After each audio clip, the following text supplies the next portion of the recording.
Sir, bank ईंट या cement से बनी किसी इमारत का नाम नहीं है। बैंक सिर्फ किसी स्टील या एल्यूमिनियम से बने एटीएम का नाम नहीं है, और बैंक ना ही एक काउंटर से दूसरे काउंटर पर दौड़ रहे बैंक ग्राहकों की उस दौड़ का नाम है। बैंक नाम है विश्वास का, बैंक नाम है अधिकार का, न्याय का, समानता का। लेकिन पिछले कुछ वर्षों में यह विश्वास जो ग्राहकों का बैंकिंग व्यवस्था में था, वो कहीं ना कहीं कमजोर होता नजर आ रहा है, और उसके कुछ बुनियादी कारण, बहुत ही बेसिक कारण आज मैं सदन में आपके माध्यम से सरकार के सामने रखना चाहूंगा। सबसे पहला, पुअर कस्टमर सर्विस। यदि आज किसी ग्राहक को सरकारी बैंक में किसी काम से जाना हो, तो मान लीजिए उसके ग्रह खराब चल रहे हैं और दिहाड़ी भी खराब होगी। कोई नौकरी पेशा आदमी हो तो ऑफिस से छुट्टी लेनी पड़ती है, कोई स्टूडेंट हो तो प्रैक्टिकल का एग्जाम मिस करना पड़ता है, यहां तक कि साधारण सी पासबुक अपडेट कराने भी जाना हो तो वो भी एक संघर्षशील सफर में तब्दील हो जाता है।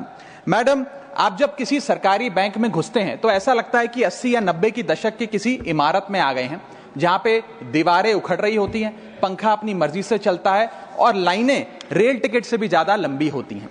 इसके बाद जब आप काउंटर नंबर 1 पे पहुंचते हैं तो बताया जाता है काम यहां नहीं होगा, काउंटर नंबर 4 पर जाइए। जब काउंटर नंबर 4 पे जाते हैं तो बताया जाएगा यहां पर भी काम नहीं होगा, फर्स्ट फ्लोर पर जाइए। और जब आप थके हारे फर्स्ट फ्लोर पर पहुंचते हैं तो बताया जाता है कि लंच हो गया है, लंच के बाद 2 बजे आइएगा। 2:15 पहुंचते हैं तो बताया जाता है कि लंच एक्सटेंड हो गया, अभी कर्मचारी गुलाब जामुन खा रहे हैं। यह व्यवस्था है कस्टमर सर्विस की एक सरकारी बैंक में। और आज हम जहां चांद पर पहुंच गए, यूपीआई से गोलगप्पे खरीद रहे हैं, लेकिन हमारी सरकारी बैंकिंग व्यवस्था 80-90 के दशक से बाहर नहीं आ पा रही है। अभी आरबीआई के गवर्नर ने हाल ही में एक प्रेस कॉन्फ्रेंस कर वित्तीय वर्ष 23-24 की रिपोर्ट जारी करते हुए कहा कि 95 स्केड्यूल्ड कमर्शियल बैंक्स में एक साल में, एक वित्तीय वर्ष में 1 करोड़ से ज्यादा कस्टमर सर्विस से संबंधी कंप्लेंट्स आई हैं। और ये तो वो कंप्लेंट्स हैं जिन लोगों को पता था कंप्लेंट कैसे दर्ज करानी है और उन्होंने दर्ज कराई। न जाने ऐसी कितनी कंप्लेंट्स होंगी जो सिस्टम में कैद ही नहीं हुई। इसी के साथ साथ बैंकिंग कोड और स्टैंडर्ड्स बोर्ड ऑफ इंडिया का एक सर्वे बताता है कि 45% बैंक कस्टमर्स बैंकिंग व्यवस्था से डिससैटिस्फाइड हैं, असंतुष्ट हैं। और मैं चाहूंगा आपके माध्यम से सरकार के कानों तक ये बात पहुंचे कि डिजिटल सर्विसेज का एक कस्टमर सेटिस्फैक्शन ऑडिट कराना चाहिए सरकारी बैंकों का, कि क्या हमारी सरकारी बैंकों की वेबसाइट का इंटरफेस या मोबाइल एप्लीकेशंस सरल हैं, अच्छी हैं, या कस्टमर्स उससे त्रस्त हैं। दूसरा बड़ी समस्या है रूरल इंडिया के अंदर limited access to banking infrastructure. आइए गांव की ओर चलते हैं। मैडम, क्या हमारी बैंकिंग व्यवस्था ग्रामीण इलाकों तक पहुंच चुकी है? नाबार्ड की एक रिपोर्ट बताती है कि 50% of rural India is still suffering from lack of adequate access to banking.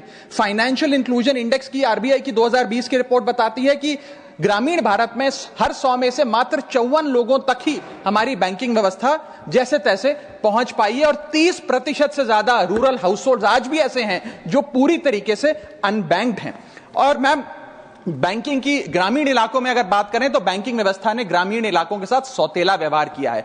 पहले तो बैंक की ब्रांच गांव के पास नहीं है। जब वो बूढ़ा आदमी भोला भटका बैंक की 5-10 किलोमीटर दूर ब्रांच तक पहुंचता है तो पता लगता है कि बिजली गुल है। बिजली आ जाती है तो पता लगता है सर्वर डाउन हो गया है। सर्वर भी चल जाता है तो पता लगता है आधार सीडिंग में दिक्कत है, फिंगरप्रिंट मिसमैच हो रहा है, या बैंक अकाउंट की मैपिंग ही नहीं हो पा रही है। डॉक्यूमेंटेशन से लेकर कॉम्प्लिकेटेड फॉर्म से लेकर लैंग्वेज के चैलेंजेस तक ग्रामीण इलाकों में लोगों को झेलने पड़ते हैं। और सबसे ज्यादा बैंकिंग फ्रॉड भी गांव के भोले भाले आदमी के साथ होता है। इसी के चलते हमारे गांव का आदमी प्राइवेट निजी साहूकार के पास जाकर लोन लेना बेहतर समझता है, ना कि किसी बैंक के पास जाकर। और जब वे साहूकार के पास जाता है तो ना वहां पेपर वर्क होता है, एक इजियर एक्सेस होता है, फियर ऑफ बैंक और इलिटरेसी नहीं होता। बहुत बार तो मॉर्गेज पे भी कुछ नहीं रखना पड़ता, इसलिए वो साहूकार से ब्याज पे पैसा उठाता है, लेकिन साहूकार उसे मनमानी दाम पर वो ब्याज पर पैसा देता है। 60 से 80% सालाना का इंटरेस्ट रेट चार्ज करता है, जिंदगी भर के लिए उसकी गुलामी लिखवा लेता है, और वो बेचारा गांव का भोला भाला आदमी डेट ट्रैप में फंस के रह जाता है। मेरी तीसरी बड़ी समस्या जो मैं आज आपके सामने रखना चाहूंगा वो है साइबर फ्रॉड और digital frauds in the banking sector. Cyber frauds वर्ष 2023 में 75,800 घटनाएं सामने आई जो कि कंप्लेंट्स दर्ज हुई। वर्ष 2024 आते आते 75,000 से बढ़कर यह आंकड़ा 2,92,000 हो गया, यानी कि 285% के बैंकिंग फ्रॉड्स की घटनाओं में इजाफा देखा गया। और 2100 करोड़ रुपए लोगों के इस बैंकिंग फ्रॉड के चलते जीरो हो गए, शून्य हो गए, उनका नुकसान हो गया। और सबसे ज्यादा कंप्लेंट्स इसमें यूपीआई रिलेटेड बैंकिंग फ्रॉड्स की आई हैं। मैडम, मैं आपको बताना चाहूंगा कि मनी थेफ्ट के साथ साथ उतना ही जरूरी है डेटा थेफ्ट। जब आप बैंक को पूरे विश्वास के साथ अपना डेटा देते हैं, अपना पैन देते हैं, अपना नाम, एड्रेस, डेट ऑफ बर्थ, तमाम चीजें देती हैं, क्या बैंक आपके डेटा को सुरक्षित रख पाता है? क्या बैंक वो जाने अनजाने में या डेटा चोरी के माध्यम से वो सारा हमारा डेटा मार्केटिंग कंपनियों के पास, क्रेडिट कार्ड कंपनियों के पास, लोन देने वाले, फ्लैट बेचने वाले लोगों तक नहीं पहुंचता? एक रिपोर्ट के मुताबिक 2019 में एसबीआई के 3 million customer account data leak हो गया और तमाम बैंकिंग हिस्ट्री लीक हो गई। 2021 में मोबीविक का 8.2 TB का केवाईसी डेटा ही लीक हो गया। 2021 में एक पेमेंट गेटवे जस्टपे का 100 मिलियन क्रेडिट कार्ड की पेमेंट डिटेल्स और रिकॉर्ड्स लीक हो गई।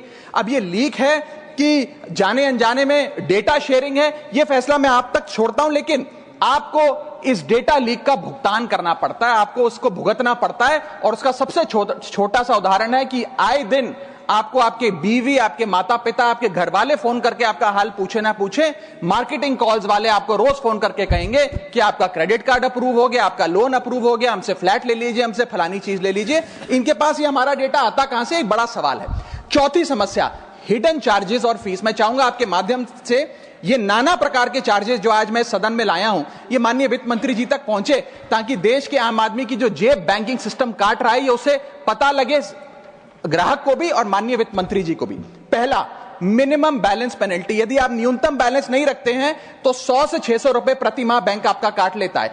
इस चार्ज को लगाने के बाद बैंकों ने वित्तीय वर्ष 22-23 में 3500 करोड़ रुपए मिनिमम बैलेंस पेनल्टी के नाम से लोगों से वसूले हैं। मैडम, दूसरा चार्ज, एक्स्ट्रा एटीएम यूजेज। आपको एटीएम ट्रांजैक्शन के लिए 2 से 3 की मोहलत मिलती है, 2 से 3 की इजाजत मिलती है बैंकों द्वारा। अगर आप चौथा, पांचवा ट्रांजैक्शन कर लें तो हर ट्रांजैक्शन पे 20 रुपए एटीएम चार्ज आपको देना पड़ता है। इनएक्टिविटी फी 100 से 200 रुपए सालाना, यानी कि अगर बैंक आप बहुत ज्यादा अपना अकाउंट यूज नहीं करते हैं तो बैंक इनएक्टिविटी के नाम पे भी चार्ज लगा देता है। फिर बैंक स्टेटमेंट आप मंगवाते हैं तो बैंक स्टेटमेंट इशुएंस चार्जेस के नाम पर आपसे 50 से 100 रुपए लेता है। फिर आप कहते हैं हमें एसएमएस अलर्ट के माध्यम से मेरे बैंक के खाते में क्या आ रहा है उसकी जानकारी मिले, तो एसएमएस अलर्ट चार्जेस के नाम पर भी प्रति क्वार्टर 20 से 25 रुपए आपसे लिया जाता है।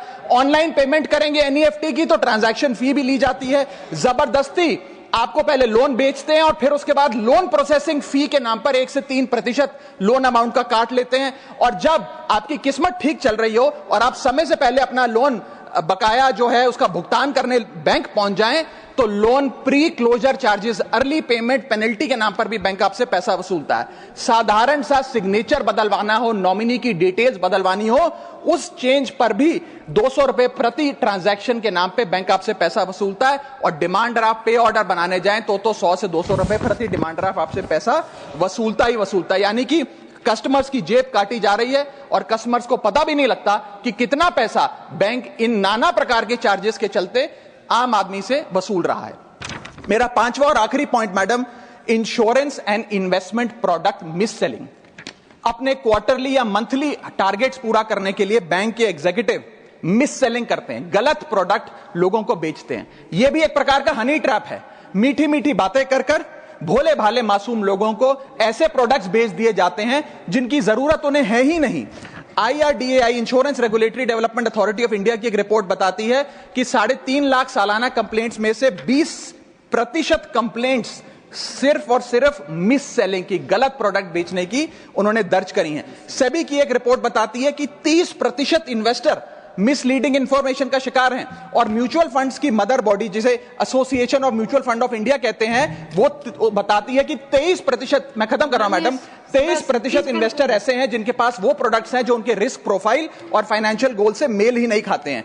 तो मैडम, मैं इन सारे जो समस्याएं बताई हैं उसके माध्यम से समाप्त कर रहा हूं। बस इतना ही कहना चाहूंगा कि ये बड़ी बुनियादी समस्याएं हैं जो आज इस देश का एक आम अकाउंट धारक, एक आम आदमी सफर कर रहा है। मैं चाहूंगा माननीय वित्त मंत्री जी इन बुनियादी सुविधाओं का, इन बुनियादी समस्याओं का समाधान दे। बहुत बहुत शुक्रिया।